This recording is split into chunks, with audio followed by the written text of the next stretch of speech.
Alright, you guys, so we went to one of those farmers markets, and the gentleman there gave us a bunch of thyme, the herb. You could find bunches of thyme farmers markets, but also just in the regular grocery stores. And we got it home and we used a bunch of it, but we didn't use all of it. So I re-clipped the ends and I put them in this mason jar with water, which I've changed out several times. And now you can see that it's actually rooting. And I can plant that and it will grow into a whole plant.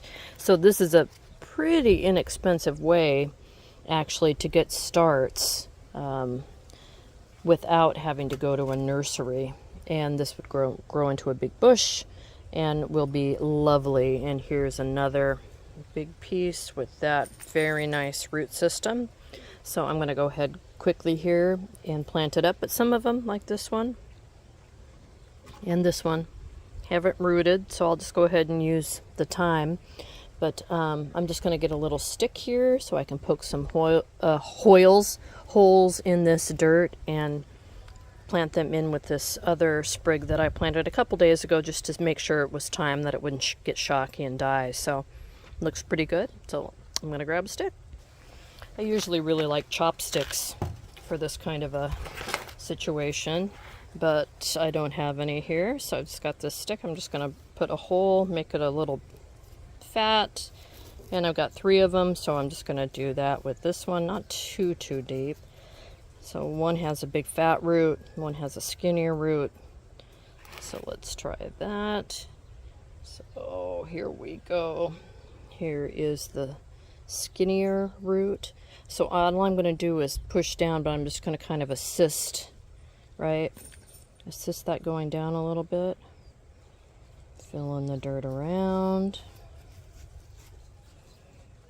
Here's the big fat one. And even though it's kind of yucky here, I'm going to go ahead and leave these on. I could trim like these little guys off, but I'm going to leave it.